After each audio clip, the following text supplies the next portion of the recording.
할렐루야.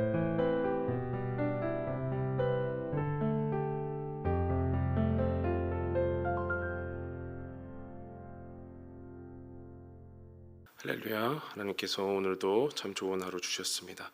함께 기도함으로 11월 29일 매일 주심 기도회 시작하겠습니다. 살아계신 아버지 하나님, 날씨를 주관하시고 우리 생사 화복을 주관하시는 아버지 하나님 앞에 오늘도 겸손히 나아왔습니다. 저에게 오늘도 일용할 양식 먹여주시고 하나님의 귀한 말씀 마음판에 새겨 주시옵소서. 하나님의 말씀이 뿌려질 때에 우리가 좋은 땅으로 응답하는 그런 귀한 사람들로 오늘도 세워 주옵소서. 예수님의 이름으로 기도하옵나이다.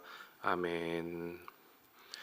하나님 말씀은 누가복음 8장 16절에서 25절입니다. 제가 봉독해 드리겠습니다. 누구든지 등불을 켜서 그릇으로 덮거나 평상 아래에 두지 아니하고 등경 위에 두나니 이는 들어가는 자들로 그 빛을 보게 하려 함이라. 숨은 것이 장차 드러나지 아니할 것이 없고 감추인 것이 장차 알려지고 나타나지 않을 것이 없느니라. 그러므로 너희가 어떻게 들을까 스스로 삼가라. 누구든지 있는 자는 받겠고 없는 자는 그 있는 줄로 아는 것까지도 빼앗기리라 하시니라. 예수의 어머니와 그 동생들이 왔으나 무리로 인하여 가까이 하지 못하니 어떤 이가 알리되 당신의 어머니와 동생들이 당신을 보려고 밖에 서 있나이다. 예수께서 대답하여 이르시되 내 어머니와 내 동생들은 곧 하나님의 말씀을 듣고 행하는 이 사람들이라 하시니라. 하루는 제자들과 함께 배에 오르사 그들에게 이르시되 호수 저편으로 건너가자 하심에 이에 떠나 행선할 때에 예수께서 잠이 드셨더니 마침 광풍이 호수로 내리침에 배에 물이 가득하게 되어 위태한지라. 제자들이 나와 깨어 이르되 주여 주여 우리가 죽겠나이다 한데 예수께서 잠을 깨사 바람과 물결을 꾸짖으시니 이에 그쳐 잔잔하여지더라. 제자들에게 이르시되 너희 믿음이 어디 있느냐 하시니 그들이 두려워하고 놀랍게 여겨 서로 말하되 그가 누구이기에 바람과 물을 명함에 순종하는가 하더라. 아멘. 오늘 말씀 제목은 말씀을 듣고 믿고 순종하기입니다. 듣고 믿고 순종하기. 단어는 이렇게 세 가지로 나누어지지만 어제 그리고 또 오늘 또 내일 이렇게 누가복음을 쭉 읽어가면서 하나하나 나누는 것이 아니라 통합적으로 우리의 신앙을 한번 생각해 보면 좋겠습니다. 오늘 읽은 16절에서 25절까지 말씀도 크게 세 단위로 나눌 수는 있습니다. 16절에서 18절까지 등불 비유, 그리고 19절에서 21절까지 예수님의 가족에 대한 이야기, 그리고 22절에서 25절까지 광풍이 잔잔하게 된 이야기, 이렇게 세 가지 이야기인데요. 이 세 가지가 다 다른 각각의 이야기 같지만 누가복음은 이미 어떤 하나의 흐름으로 흘러가고 있는 것을 우리가 점차 발견할 수 있습니다. 그것을 이제 통합적으로 신앙 안에서 발견해 보면 좋겠다는 말씀입니다. 먼저 등불 비유를 살펴보겠습니다. 이 등불 비유가 이제 분기점이 되어서 이후에 나오는 이야기들 그리고 사건들이 또 말씀들이 하나님 나라의 비밀을 드러내고 있다, 이렇게 보면 되겠습니다. 다시 말하면 예수님이 이전까지는 비유로 말씀을 하시면서 들을 귀 있는 자는 들어라. 제자들 외에는 보아도 보지 못하고 들어도 깨닫지 못하게 할 것이다 라고 이렇게 차별적인 말씀도 하셨습니다. 그렇게 엄중한 말씀을 하신 예수님이었는데요, 이 등불 비유를 통해서 숨긴 것이 장차 다 드러날 것이다, 감추인 것이 이제 다 드러날 것이다, 이제 감춰질 것이 하나도 없다라고 말씀을 하십니다. 16절 말씀인데요, 누구든지 등불을 켜서 그릇으로 덮거든 평상 아래에 두지 아니하고 등경 위에 두나니 이는 들어가는 자들로 그 빛을 보게 하려 함이라. 어제 말씀에는 씨 뿌리는 비유를 통해서 하나님 나라의 비밀을 네 가지로 알려드렸습니다. 말씀이 모든 사람들에게 뿌려지고 또 말씀을 들어도 시련은 올 수 있다. 그 말씀은 듣는 것만으로는 결실하지 않고 인내로 잘 지켜야지 100배의 결실을 맺는다라는 것 말씀을 드렸습니다. 이렇게 씨 뿌리는 비유 안에서도 하나님 나라의 비밀을 나누었듯이 이제 등불 비유를 통해서 그리고 이 이후에 예수님의 모든 사역과 또 말씀 안에서 하나님 나라의 비밀이 더욱 밝히 드러날 것입니다. 등불을 살펴보면요, 등불은 먼저 불을 켠 이후에는 그릇으로 덮거나 평상 아래에 두면 안 됩니다. 왜냐하면 그 빛이 다 가려지기 때문이죠. 형광등이나 백열등이 없던 예수님 시절에는 당연히 등불이 너무나 귀한 물건이었습니다. 그래서 해가 지기 전에 등불을 찾아놓고 또 밤중에 기름이 떨어지지 않도록 넉넉하게 준비하고 불을 켜야지만 가족들과 또 손님들이 그 빛 덕분에 안전하게 오고 갈 수 있고 인도받을 수 있는 거죠. 특히 예수님은 등불을 등경 위에 두라고 하시면서 그 이유를 말씀하시길 들어가는 자들로 그 빛을 보게 하려 함이다라고 말씀하셨습니다. 빛을 비추면서 등불을 켜서 집 구석구석을 볼 수 있지만 그 등불을 켜는 제일 목적은 그 빛을 보게 하는 것이다라는 것입니다. 등불을 켜고 그릇 아래에 숨겨두거나 평상 아래에 감춰둔다면 그 빛은 어슬프레하게 보일 뿐이고 명확하게 보이지 않을 것입니다. 그래서 집을 출입하는 사람들이, 오고 가는 모든 사람들이 그 빛을 명확하게 볼 수 있도록 등경 위에, 제일 위에 두라는 말씀이죠. 이 말씀 이후에 이 말씀을 하고 있는 중에 많은 사람들이 몰려오고 있는데 아주 이색적인 만남이 뒤이어 펼쳐집니다. 바로 예수님의 어머니와 그 동생들이 찾아온 것이죠. 예수님의 어머니는 우리가 잘 아는 대로 마리아입니다. 가나의 혼인잔치에서 포도주가 떨어졌다고 예수님에게 말한 마리아, 그리고 예수님의 동생들이 예수님을 찾아온 것이죠. 그런데 이 예수님의 가족들은 많은 무리로 인하여서 예수님을 만나지 못하는 상황까지 이르렀습니다. 정말 많은 사람들이 몰렸다라는 것을 우리가 느낄 수 있죠. 그래서 누군가 그 사실을 알려주었습니다.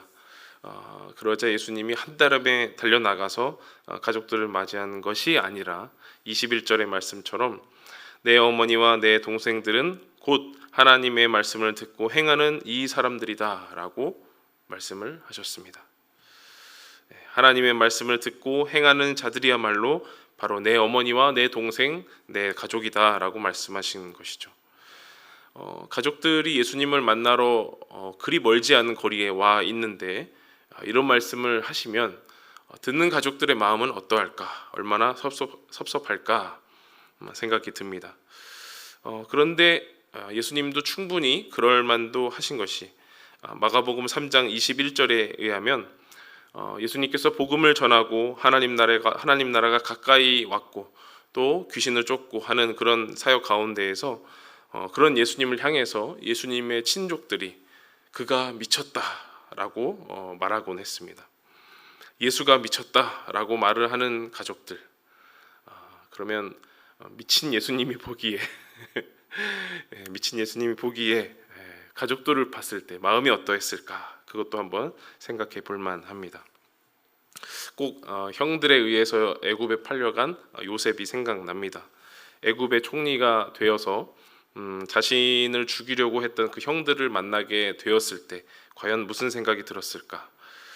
여러분이 예수님이었다면 많은 사람들이 밀려드는 곳에서 이전에 자기를 미쳤다고 한 가족들을 냉큼 불러서 상석에 앉힐 것일까요? 아니면은 문전박대하실까요? 아니면 못 본 채 하실까요? 다소 인간적인 모습도 보여주는 것 같은 그런 장면과 동시에 예수님은 마치 모든 사람들에게 그리고 제자들에게 들으라는 듯이 말씀하신 것입니다. 하나님의 말씀을 듣고 행하는 자들이야말로 내 어머니와 내 동생들이다.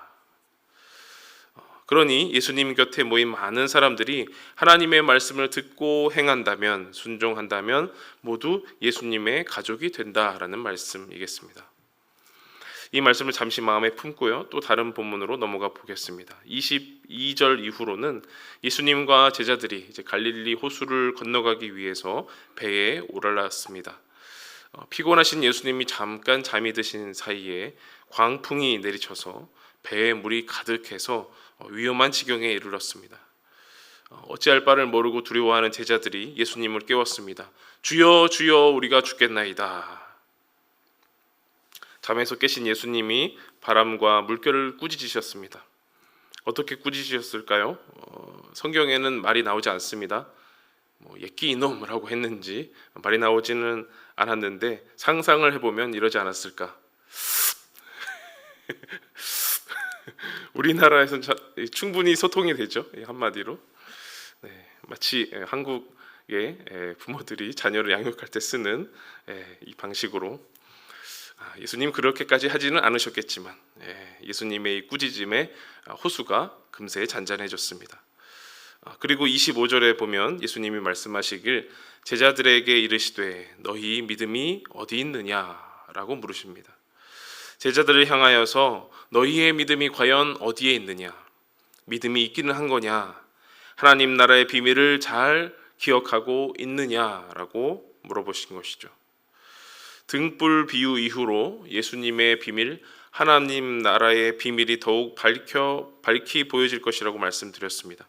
그래서 이제 더 이상 그릇 아래에 감추지 않고 평상 아래에 감추어지지 않고 하나님의 말씀, 하나님 나라의 비밀이 밝히 드러난다는 거죠.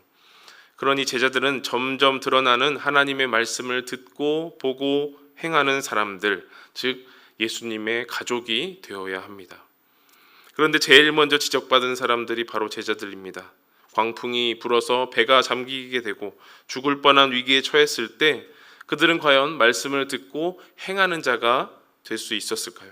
예수님의 가족이었을까요? 만약에 그랬다면 예수님께서 너희 믿음이 어디 있느냐라고는 말하지 않으셨을 겁니다. 말씀을 듣고 행하는 자들이 예수님의 가족입니다. 요한복음 1장 12절에 보면 예수님을 영접하고 그 이름을 믿는 자들에게는 하나님의 자녀가 되는 권세를 주신다라고 했습니다. 광풍으로 두려워하는 제자들에게 믿음이 어디 있느냐라고 예수님이 물어보십니다. 하나님의 자녀가 되겠느냐, 그 이름을 믿느냐, 영접하느냐라고 물어보는 것과 같은 말이죠. 이제 제자들은 많은 무리들이 들은 것처럼 하나님의 말씀을 듣고 행하는 사람들, 예수님의 가족, 하나님의 자녀가 되어야 합니다. 그 첫걸음이 광풍이 불어오는 호수였는데 그들은 실패했습니다. 그리고는 제자들이 궁금했습니다. 과연 저분이 누구시기에 바람과 물에게 명령하시고 바람과 물이 순종하는가? 예수님도 속으로 이렇게 생각하지 않으셨을까요? 바람과 물도 순종하는데 너희들은 뭐니? 바람과 물도 말씀을 듣고 잠잠해지는데 너희들은 어째서 말씀을 듣고 행하지 못하니? 사랑하는 여러분, 자연 만물도 주님께 순종하는데 우리는 어떻게 살아야 할까요? 주님이 등불을 들고 이렇게 비추십니다. 듣고 보고 믿고 순종하는지 우리의 마음에 또 우리의 인생 구석구석에 하나님의 등불을 비추시면서 믿음이 어디 있느냐라고 물어보십니다. 예수님의 등불로 말미암아 우리의 모든 믿음은 곧 드러나게 될 것입니다. 그래서 우리에게 작은 믿음, 겨자씨와 같은 믿음이 있다면 주님은 기뻐하실 것입니다. 사랑하는 여러분, 여러분의 믿음이 어디에 있습니까? 이제 여러분의 믿음을 보여주어야 할 때입니다. 누가복음에 보면 예수님 앞에서 믿음을 보여준 사람들이 종종 등장합니다. 지난 주일자 말씀이었는데요. 누가복음 7장 36절 이하로 나오는 한 여인이 있습니다. 일명 향유 여인이라고 불리는 마리아입니다. 예수님의 장례를 예비하며 자신의 머리털로 또 눈물을 흘리며 예수님의 발을 닦고 그 발에 입을 맞추며 향유를 부은 마리아를 우리는 잘 알고 있습니다. 또한 내일 본문이긴 합니다만 군대 귀신에 들렸다가 예수님의 능력으로 말미암아 깨끗함을 받고 예수님의 행하신 큰 일을 온 성내에 전파하고 듣고 믿고 순종하는 사람도 있습니다. 또 우리가 지난 주일날 말씀으로 들었습니다. 야이로의 딸과 혈루증 여인에 대해서 들었죠. 회당장이 예수님의 발 아래 엎드려 믿음으로 또한 기다림으로 그의 딸과 또 예수님의 옷자락을 붙잡은 한 여인이 구원을 받은 이야기가 있습니다. 오병이어 본문도 말씀도 기억하십니까? 예수님은 제자들에게 말씀하시죠. 너희가 먹을 것을 주라. 제자들이 나눠주나요? 못하죠. 예수님께서 오병이어를 가지고 축사하신 이후에야 비로소 제자들이 그들에게 나누어 줍니다.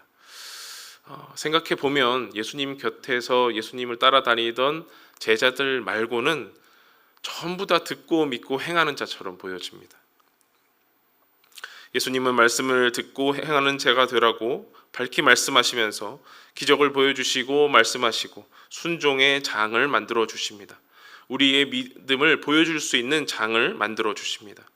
그리고 끝내는 베드로의 신앙 고백까지 들으시면서 그들로 하여금 마음으로 믿어서 의에 이르고 입으로 시인해서 구원을 받는 참된 순종의 길, 참된 열매를 맺는 길, 최종적인 구원의 길로 나아가게 하십니다. 여러분, 오늘 우리도 등불을 계신 예수님을 한번 상상하며 오늘 하루를 보냈으면 좋겠습니다. 우리의 믿음이 어디에 있는지 한번 살펴보시고 언제 어디서 누구에게 어떻게 우리의 믿음을 보여줄 것인지 한번 생각해 보면 좋겠습니다. 예수님께서 저와 여러분에게 질문하십니다. 너희 믿음이 어디 있느냐? 오늘 하루 주님 앞에서 우리의 믿음을 보여줄 수 있는 귀한 하루가 되길 바랍니다. 우리의 작은 믿음, 겨자씨와 같은 믿음이라도 주님 앞에서 보여질 때에 예수님께서 말씀하실 것입니다. 하나님의 말씀을 듣고 행하는 내가 바로 나의 가족이다. 나의 자녀다. 우리를 비추시는 주님의 등불을 오늘도 생각하시고 오늘 하루도 겸손히 우리의 믿음을 보여드리는 하루 되시기를 간절히 소망합니다. 기도하겠습니다. 등불을 들고 계신 하나님, 우리의 마음을 비추시면서 작은 믿음이라도 보기 원하시는 것 오늘 깨달았습니다. 말씀을 듣기만 하고 열매를 맺지 못하는 삶을 살았지만 이제는 말씀을 듣고 믿고 순종하며 우리의 믿음을 보여드리길 원합니다. 향유 여인처럼, 회당장 야이로처럼 주님 앞에서 순종의 믿음, 인내하는 믿음, 기다리는 믿음으로 오늘도 살게 하옵소서. 그렇게 하실 주님을 믿고 감사드리옵고 예수님의 이름으로 기도하옵나이다. 아멘. 계속해서 기도의 자리로 나아가시겠습니다.